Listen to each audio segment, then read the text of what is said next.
Assalamualaikum warahmatullahi wabarakatuh.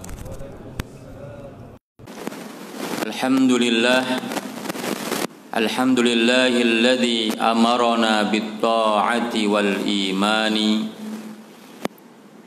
wa nahana 'anil ma'siyati wattiba'i syaitani wa basyarana bil maghfirati wal jinan wa hadzarana minal adzabi wan niran.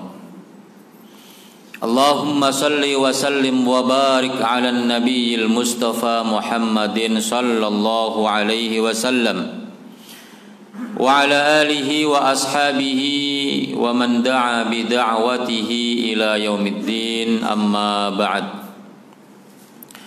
Ayyuhal muslimun wa ya ayyatuhal muslimat hafizakumullah. Alhamdulillah, pada pagi hari ini di waktu subuh yang mubarak ini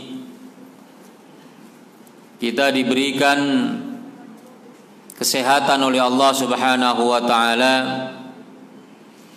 dan mudah-mudahan keberkahan yang Allah berikan kepada kita di pagi-pagi ini membawa kebaikan bagi kehidupan kita, perbaikan dalam kehidupan kita, menjadikan hidup kita semakin berarti dan bisa memberikan banyak manfaat kepada orang lain.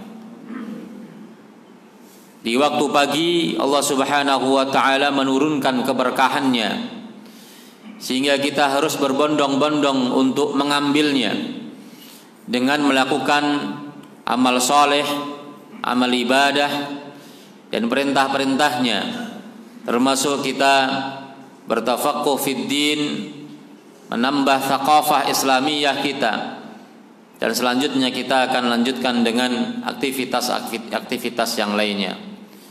Rasulullah bersabda, barakallahu ummati fi bukuriha. Allah memberikan keberkahan kepada umatku di waktu pagi hari.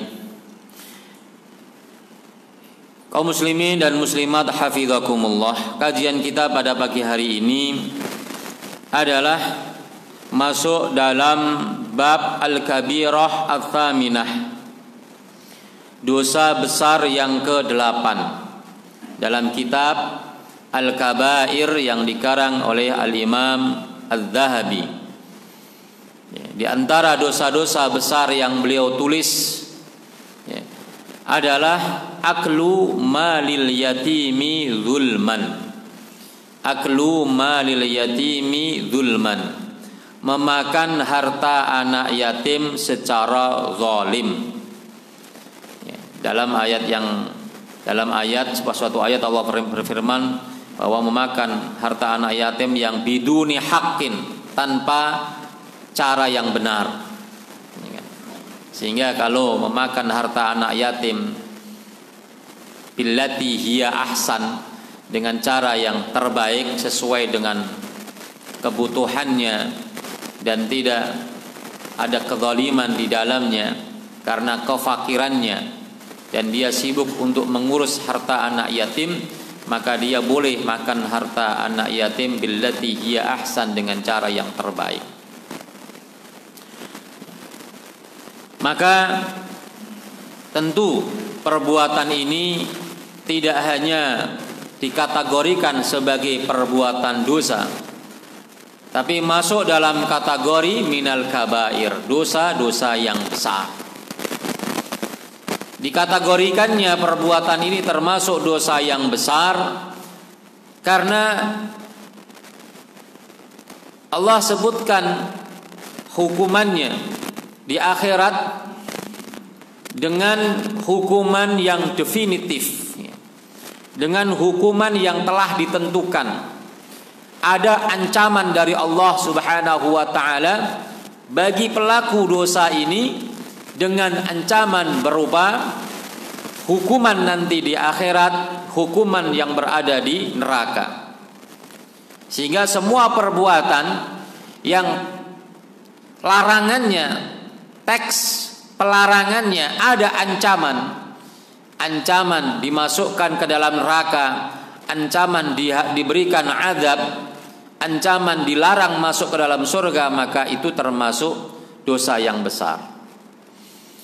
Juga karena Rasulullah Shallallahu Alaihi Wasallam memasukkan dosa ini menjadi 7. Salah satu dari 7 dosa yang merusak. As-sab'u al-mubiqat ay al-muhlikat. 7 dosa yang merusak, 7 dosa yang menghancurkan. Karena di dalamnya ada kezaliman, di dalamnya ada penganiayaan, sehingga masuk dalam kategori dosa, perbuatan dosa yang besar. Al-Imam Adz-Dzahabi mengutip beberapa ayat dan hadis untuk menyatakan haramnya dosa ini, perbuatan ini, dan dikategorikannya sebagai dosa yang besar. Yang pertama, beliau mengutip firman Allah Subhanahu wa taala surah An-Nisa ayat yang ke-10. Innal ladzina ya'kuluna amwalal yatama zulman innama ya'kuluna fi butunihim nara wa sayaslawna sa'ira. Sesungguhnya orang-orang yang memakan harta anak yatim, memakan harta anak yatim dengan cara yang zalim, maka di akhirat ia akan memakan api. Nampak hukumannya adalah dia memakan api, memasukkan api ke dalam perutnya, sehingga terdengar golakannya, kobarannya. Dan disebutkan dalam hadis yang diriwayatkan dari Rasulullah SAW bahwa kondisi orang yang memakan harta anak yatim itu akan tampak, bisa dilihat dan diketahui oleh orang banyak ketika mulutnya mengeluarkan api. Mulutnya setiap dia berbicara maka keluar api, karena saking panasnya bara api yang ada di dalam tubuhnya. Kemudian ia akan dimasukkan ke dalam neraka sa'ir. Wa sayaslawna sa'ira. Sa'ir adalah bara api. Jadi kayu ketika dibakar kemudian dia memerah, maka itulah asal kata dari sa'ir. Maka ia berada di tempat tersebut, melekat dengan bara-bara yang sudah sangat panas, ya. Dan dia akan merasakan sakitnya siksaan tersebut. Ayat yang kedua yang beliau kutip adalah firman Allah Subhanahu wa taala dalam surah Al-An'am ayat 152. Wala taqrabu malal yatimi illa billati hiya ahsan. Janganlah kalian mendekat-dekati harta anak yatim. Artinya berusaha untuk mengambil, memakan, memanfaatkan harta anak yatim illa billati hiya ahsan, kecuali dengan cara yang terbaik. Maka yang diharamkan dalam berinteraksi terhadap harta anak yatim tentu bukan hanya makan saja, walaupun ayatnya tadi adalah makan. Karena makan adalah disebutkan oleh Allah karena lil ghalabah, karena mayoritas orang mengambil harta anak yatim untuk digunakan makan mereka. Namun maknanya tentu tidak tekstual, tidak bisa dimaknai kalau seandainya tidak dimakan kemudian diperbolehkan. Maka kata wala taqrabu malal yatimi menyatakan kepada kita bahwa keharaman itu lebih umum daripada hanya sekedar makan. Memakai harta anak yatim untuk beli pakaian, untuk beli kendaraan, untuk dimanfaatkan hal-hal yang lainnya untuk pribadinya, bukan untuk kepentingan anak yatim itu sendiri, maka itu masuk dalam kategori memakan harta anak yatim ini yang dosanya sangat besar. Illa billati hiya ahsan, kecuali dengan cara yang terbaik. Para ulama berbeda pendapat dalam menafsirkan ayat ini. Sebagian ulama mengatakan maksud dari illa billati hiya ahsan adalah memakannya dengan cara yang ma'ruf. Artinya hanya sekedar untuk, kalau dia miskin atau fakir, hanya sekedar bisa untuk dia makan saja dan memakai pakaian yang ala kadarnya. Karena anak yatim yang diasuhnya mendapatkan harta warisan yang sangat banyak dan dia menjadi walinya yang mengelola harta tersebut, yang memegang harta tersebut, karena anak kecil tidak boleh memegang harta benda, maka atas kerjanya tersebut sehingga dia mungkin terkurangi ya cari nafkahnya, maka dia boleh memakan harta anak yatim tersebut billati hiya ahsan. Makna yang lainnya adalah illa billati hiya ahsan, artinya dia bisa mengembangkannya. Boleh harta anak yatim itu dikembangkan, dibisniskan, diinvestasikan, tapi billati hiya ahsan, yang memiliki kemungkinan besar untuk mendapatkan keuntungan. Kalau sudah pasti banyak yang rugi, jangan ikut, jangan ditaruh uang harta anak yatim ke sana.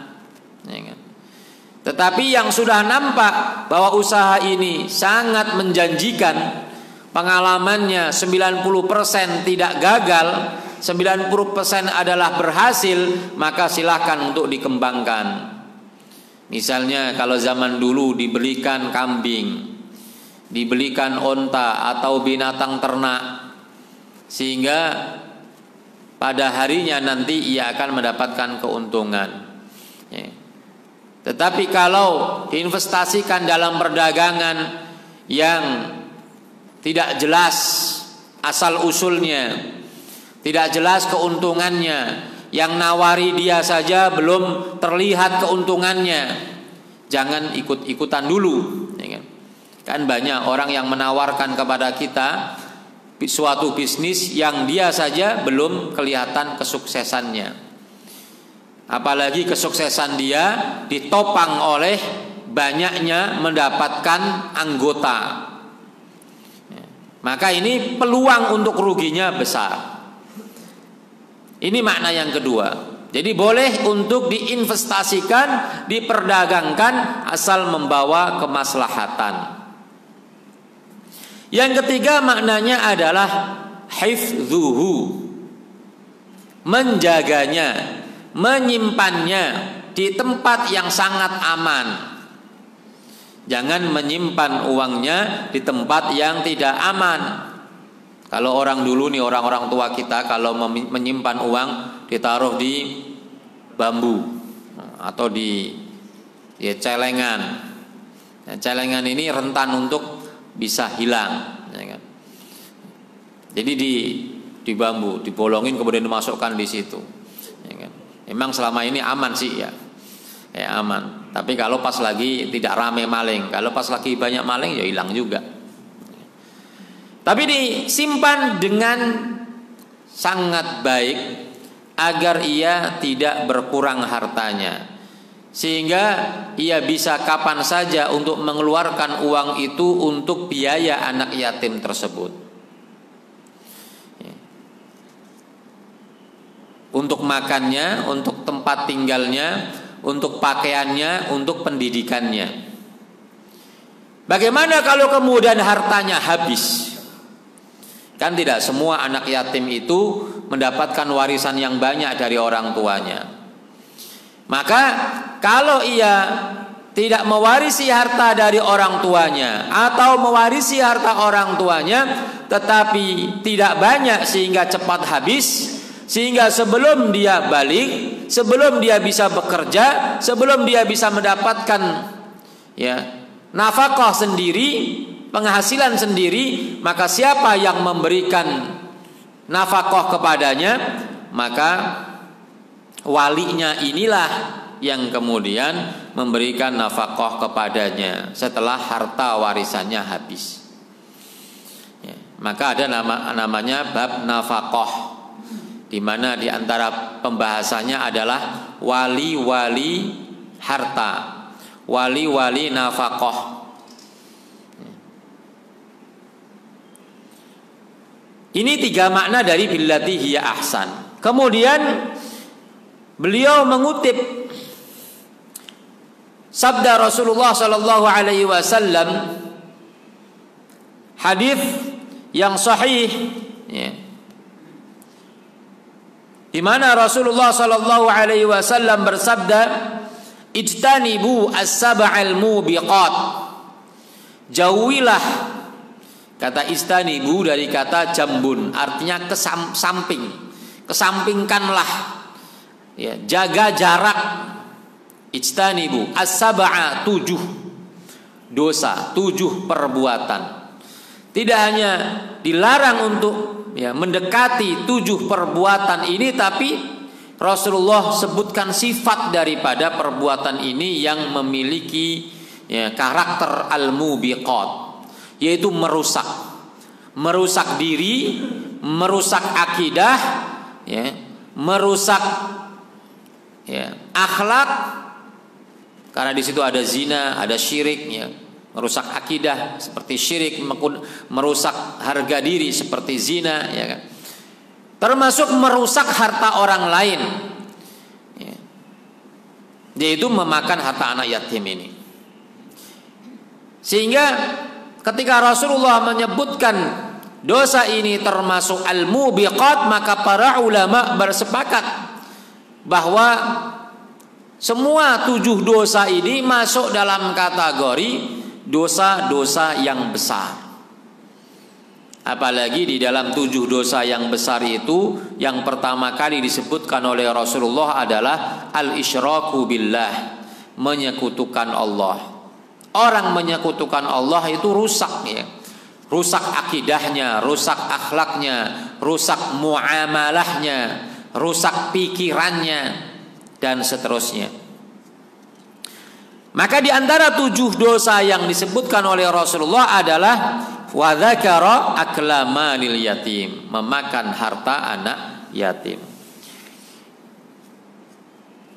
Kemudian Bapak Ibu sekalian yang dirahmati oleh Allah Subhanahu wa taala, beliau memberikan komentar. Ini kalimat beliau. Wa kullu waliyin liyatimin kana faqiran. Setiap wali dari anak yatim yang kondisinya adalah fakir, fa'akala bil ma'rufi fala ba'sa bihi. Kemudian dia memakan harta itu dengan cara yang ma'ruf, tidak rakus, tidak tamak, tidak mumpung ada harta, maka fala ba'sa bihi, tidak mengapa ia memakannya dengan cara yang ma'ruf. Wa ma zada 'alal ma'rufi, dan bila yang dimakan itu melebihi dari yang ma'ruf, dari kebutuhan primernya, maka fasuhtun haramun, ia adalah perbuatan yang dibenci, yang diharamkan oleh Allah Subhanahu wa taala. Bagaimana al-ma'ruf itu? Bagaimana indikator al-ma'ruf itu? Beliau menyebutkan yurja'u fihi ila 'urfin nasi. Dikembalikan, jadi mengkategorikan yang ma'ruf itu seperti apa. Beliau mengatakan kembali kepada uruf manusia setempat, uruf masyarakat setempat.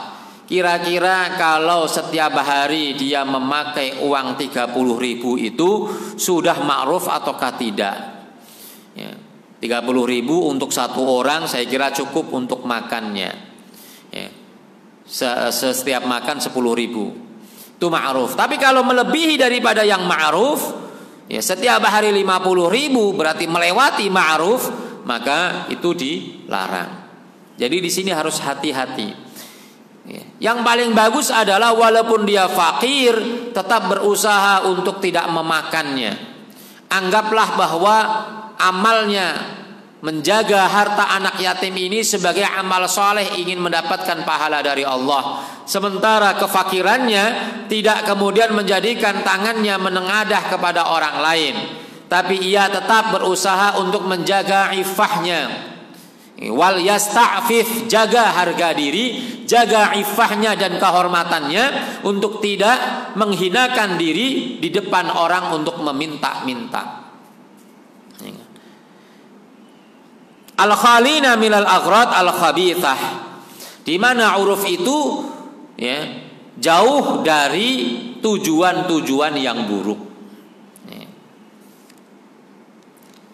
Ya. Ini kadangkala di masyarakat kita sangat disayangkan, masih ada orang-orang yang memanfaatkan status anak yatim untuk memperkaya diri, ya, untuk dipakai kepentingan pribadinya. Kemudian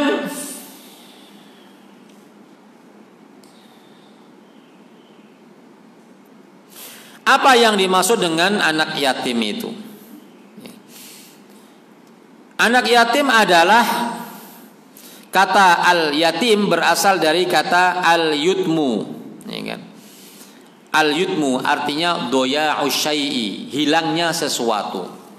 Secara syariat al-yatimu huwa man mata abuhu wa huwa dunal bulugh, yaitu orang yang ditinggal mati oleh bapaknya, ya, ditinggal mati oleh bapaknya sebelum dia baligh. Sebelum dia baligh, al-bulugh. Berarti setelah baligh dia tidak lagi disebut sebagai anak yatim.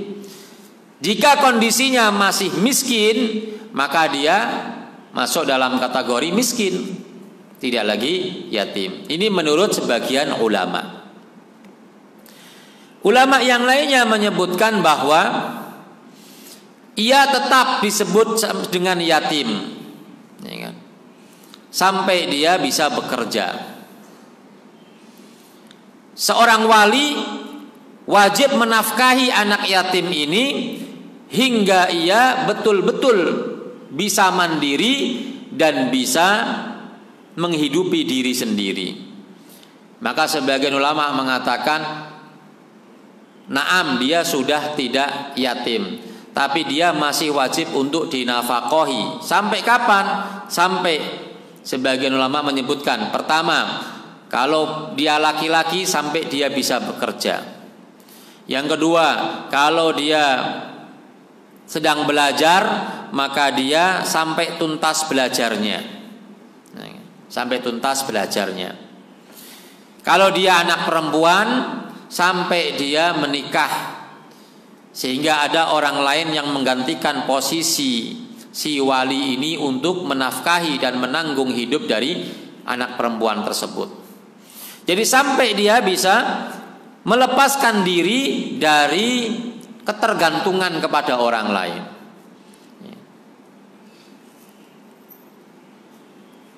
Sementara ini untuk yatim, untuk manusia. Nah, ternyata binatang itu juga ketika ditinggal oleh induknya itu juga disebut sebagai yatim. Jadi kalau manusia adalah orang yang kehilangan bapaknya, sementara kalau binatang adalah hewan yang kehilangan ibunya. Kenapa demikian? Kok nggak disamakan saja? Karena kalau manusia yang bertanggung jawab untuk memberikan nafkah kepada anak-anaknya, itu adalah bapaknya, bukan ibunya. Tetapi kalau binatang yang menjamin dan menanggung makan dan memberikan makan kepada anak-anaknya adalah ibunya, adalah induknya yang betina. Sehingga ketika seorang anak ditinggal oleh bapaknya, dimasukkan dalam kategori anak yatim, maka saat dia ditinggalkan juga oleh ibunya, maka dia lebih memprihatinkan dan lebih layak untuk disantuni. Jadi kalau ditinggalkan bapaknya saja dia sudah harus disantuni, harus dijaga hidupnya, ditanggung hidupnya, apalagi kemudian juga ditinggal ibunya. Sehingga ada istilah yang lain di kita, kalau ditinggal ibunya menjadi yatim piatu. Yatim karena ditinggalkan bapaknya, piatu karena tinggalkan ibunya. Kemudian Bapak Ibu sekalian yang dirahmati oleh Allah Subhanahu wa taala, disebutkan bahwa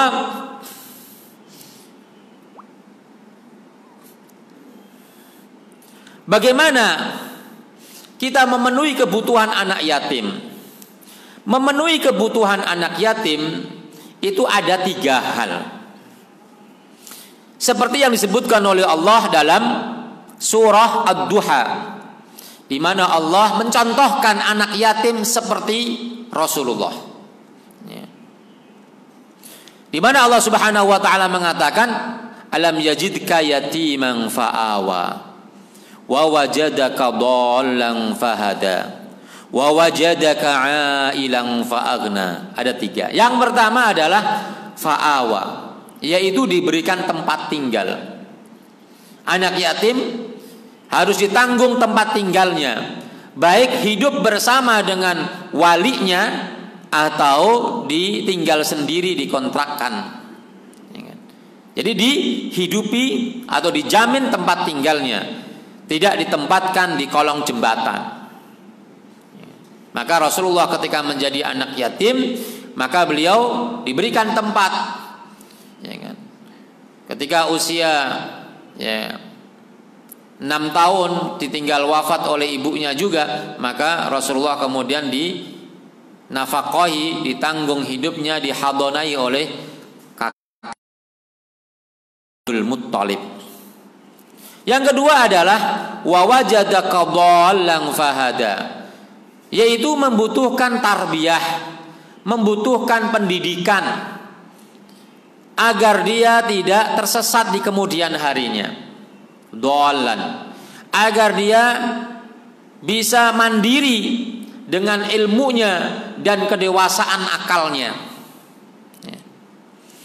Jadi tidak mentang-mentang dia anak yatim kemudian tidak disekolahkan atau tidak diberikan pendidikan. Mungkin sekolah tidak satu-satunya pendidikan.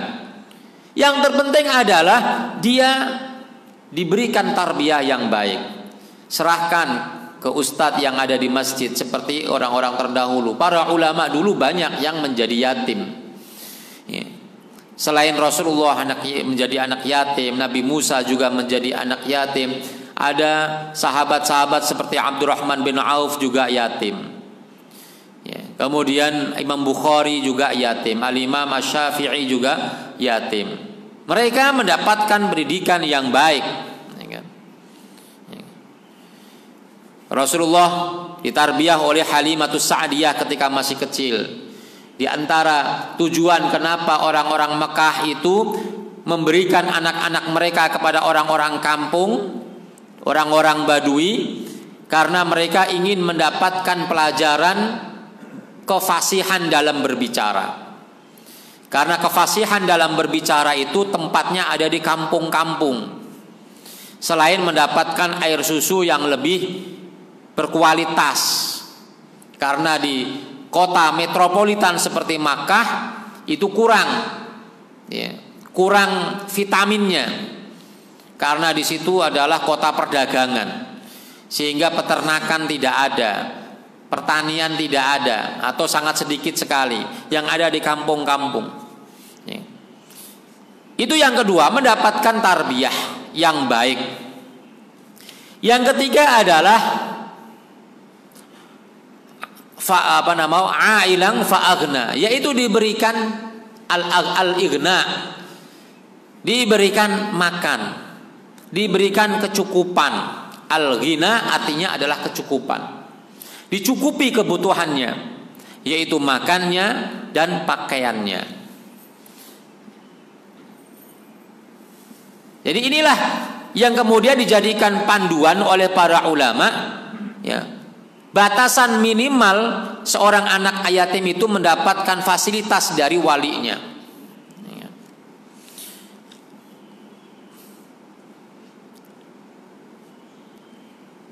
Bapak Ibu sekalian yang dirahmati oleh Allah Subhanahu wa taala,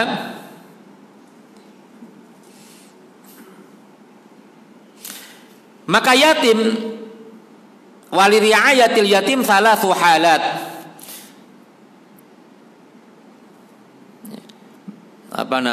Mengurus anak yatim itu ada 3 kondisi. Yang pertama, yatimun ghaniyun ghairu muhtaj.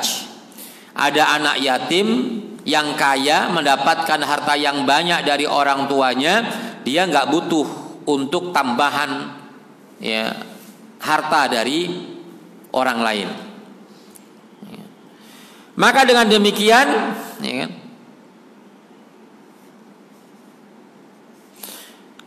walinya hanya berkewajiban untuk menjaga, fayahfadhu lahu malahu, dia menjaga hartanya, wa yuhassin istithmarahu, dan diperbolehkan untuk mengembangkannya karena ada harta, ya kan? Lalu memberikan tarbiyah yang terbaik kepadanya, dan kemudian memberikan keamanan kepadanya, ya, dengan sebaik-baiknya, dengan menggunakan harta yang dimiliki oleh anak yatim tersebut. Yang kedua adalah yatimun faqirun ghairu muhtaj. Anak yatim yang fakir tapi dia tidak butuh, ya, kan? Artinya tidak butuh bantuan dari orang lain karena dia sudah memiliki, ya kan, atau bisa mandiri, atau bisa mendapatkan uang sendiri. Maka demikian, kalau kondisinya demikian, dia tidak perlu menjaga hartanya, cukup dengan memperhatikan pendidikannya, memperhatikan kesehatannya, dan hal-hal yang dibutuhkan kesehariannya. Yang ketiga adalah yatimun faqirun muhtaj. Yatim fakir dan dia butuh. Maka dalam kondisi seperti ini, si wali harus mengeluarkan hartanya dari kantongnya sendiri untuk diberikan kepada anak yatim tersebut. Lalu siapa yang kemudian menghadanahi anak yatim?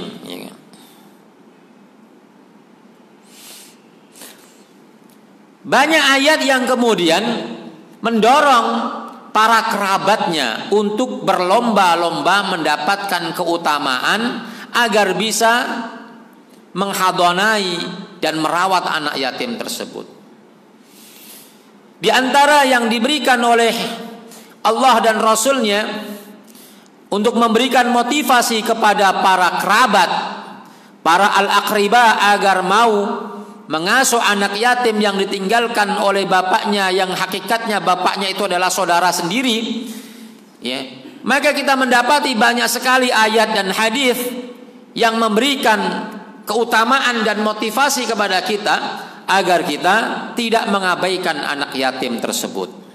Seperti misalnya firman Allah Subhanahu wa taala dalam surah Al-Balad ayat yang ke-11 sampai 15. Ya, di mana Allah berfirman, falaqtahamal 'aqabah wa ma adraka mal 'aqabah fakku raqabah, dan seterusnya sampai yatiman dza maqrabah. Yatiman dza maqrabah artinya anak yatim yang memiliki hubungan kekerabatan. Al-Imam Ibnu Katsir mengatakan dalam tafsirnya, arti dari falaqtahamal 'aqabah adalah afala salakat tariqa allati fiha an-najatu wal khairu. Tidakkah kamu mau menempuh satu perjalanan yang akan memberikan keselamatan kepada kamu dan memberikan kebaikan kepada kamu. Jadi falaqtahamal 'aqabah artinya adalah tidakkah kamu mau menempuh satu perbuatan, satu perjalanan yang akan mendatangkan keselamatan kepadamu dan memberikan kebaikan kepadamu. Di antaranya adalah yatimang dza maqrabah, memberikan nafkah kepada anak yatim yang masih ada hubungan kerabat kepadanya. Tentu bukan hanya yang ada hubungan kerabat, siapapun, ya kan. Dza maqrabah ini lagi-lagi dipilih oleh Allah untuk lil ghalabah. Artinya orang-orang yang memiliki hubungan kerabat itulah yang biasanya sudi untuk mengurus anak yatim yang menjadi hadonahnya. Kemudian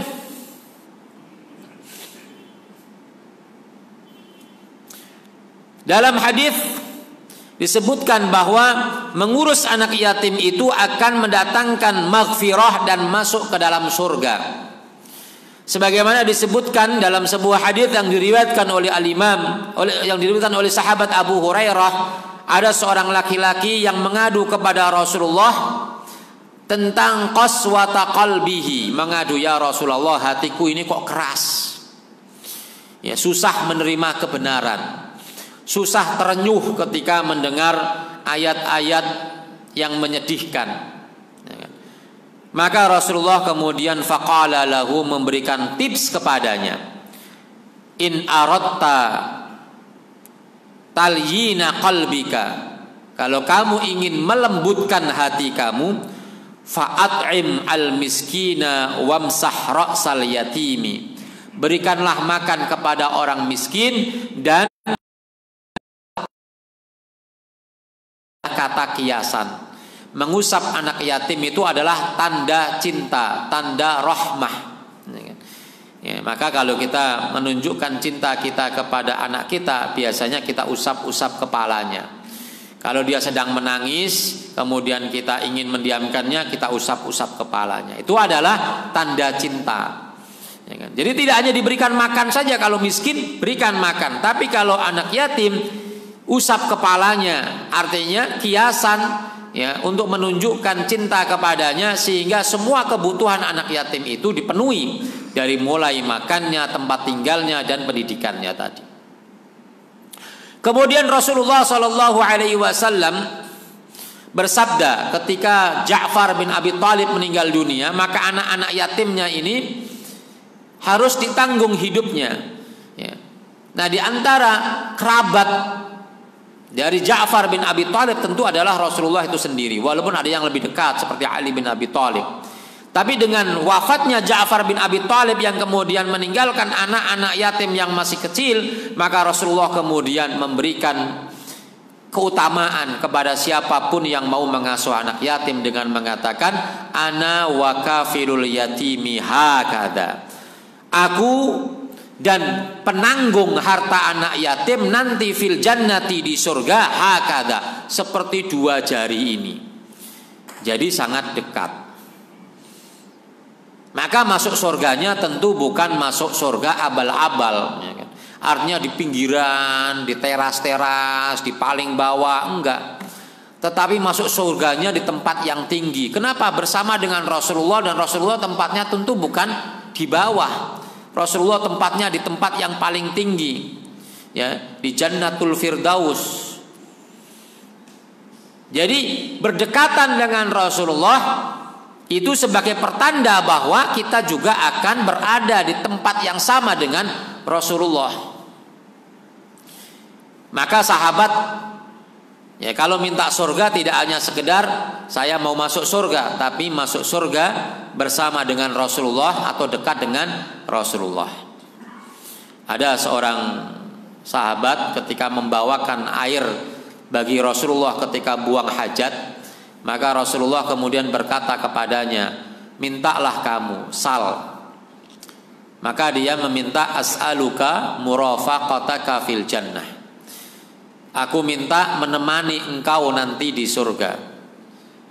Aku minta menemani engkau di surga.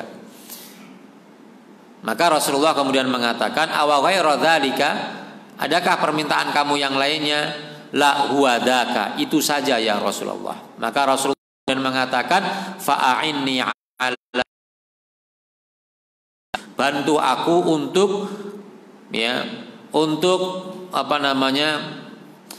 memberikan apa yang kamu mau itu nanti di surga berdekatan dengan aku dengan banyak-banyak sujud. Jadi masuk surganya orang yang menanggung harta anak yatim, menanggung anak yatim ini nanti akan sangat-sangat dekat dengan Rasulullah. Ini berlaku bagi siapa saja, termasuk orang yang tidak memiliki hubungan kerabat. Artinya dengan motivasi-motivasi ini tentu ya, kita tidak hanya sekedar tidak mengabaikan anak tersebut, tapi kita berlomba untuk berebut, untuk mengkafalai, ya, untuk menghadonai anak yatim tersebut. Ya. Maka ketika Maryam itu menjadi yatimah, menjadi anak yatim, maka saudara-saudaranya itu berebut. Saya saja yang menghadonai, saya saja yang merawat, berebut. Siapa yang mendapatkan ketika mereka kemudian diundi, yahtasimun, berebut, ternyata yang mendapatkan jatah, mendapatkan kesempatan untuk merawat Maryam ya, adalah Zakaria. Zakaria itu adalah suami dari bibinya Maryam. Suami dari bibinya Maryam. Jadi bukan pamannya, tapi suami dari bibinya Maryam, Nabi Zakaria. Kenapa Nabi Zakaria yang kemudian dipilih oleh Allah Subhanahu wa taala untuk menghadonai Maryam? Karena ada unsur ya, taurithul ilmi, pewarisan ilmu. Allah ingin Maryam ini mengambil ilmu dari Zakaria ini. Ya, ini juga menjadi isyarat bagi kita ketika kita menyerahkan anak yatim, maka pilih yang kira-kira ia akan mendapatkan pendidikan yang terbaik. Bapak Ibu sekalian yang dirahmati oleh Allah Subhanahu wa taala, yang terakhir, para ulama berbeda pendapat. Apakah seorang ibu setelah ditinggal mati oleh suaminya berkewajiban untuk menghadonai, merawat anaknya, merawat anak dari suaminya tersebut, yang tentu adalah anaknya juga ya, ibunya. Para ulama mengatakan yang wajib adalah kakeknya. Ya, kalau hadonah tetap ibunya. Kalau hadonah, jadi ada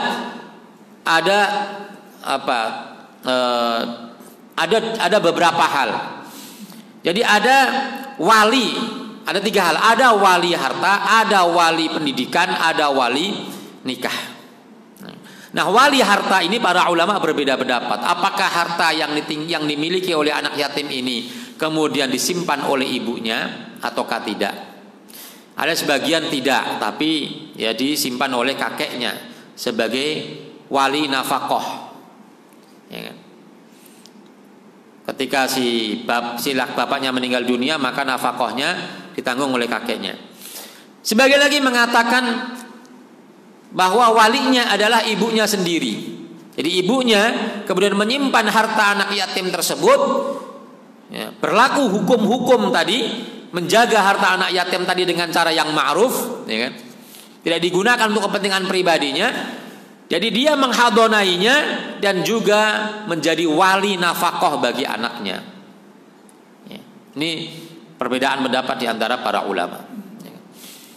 Di antara dalilnya tentu adalah bahwa ketika Rasulullah meninggal, ketika Rasulullah menjadi yatim, maka yang menghadonai adalah ibunya, yaitu Aminah.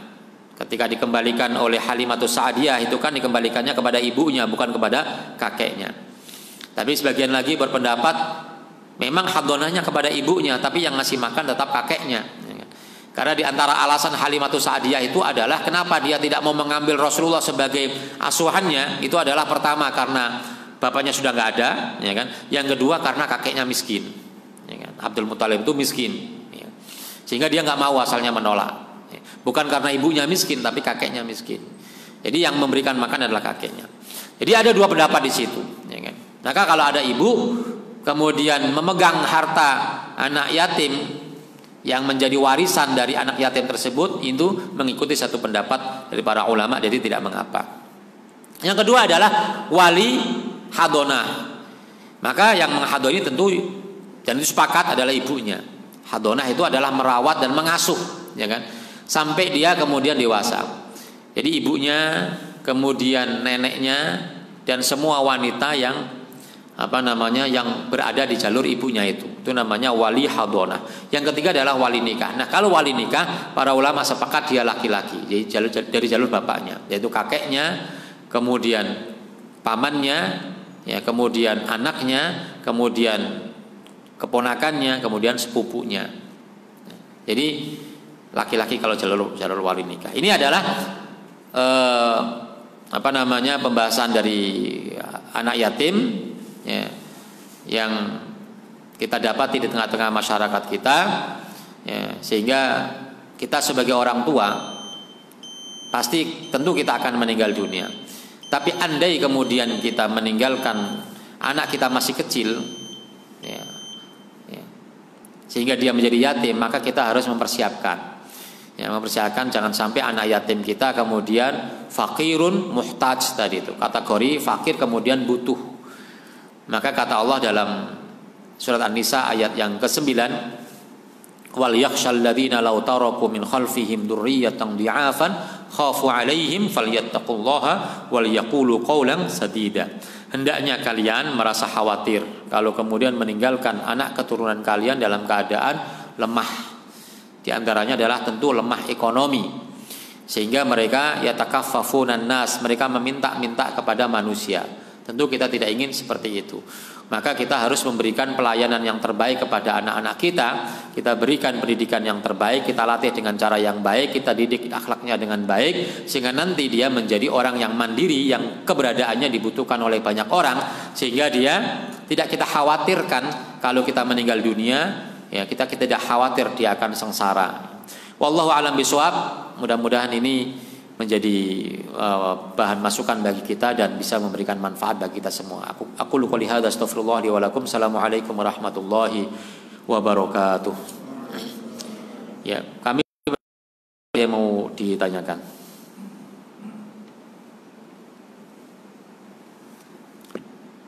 Silakan, Pak.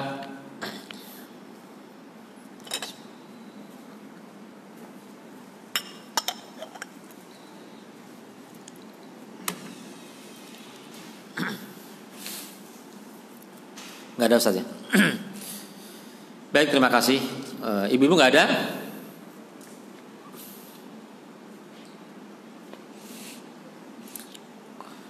Baik, kita akhiri pertemuan kita dengan sama-sama membaca doa kafaratul masjid. Subhanakallahumma bihamdika asyhadu an la ilaha illa anta astaghfiruka wa atubu ilaik.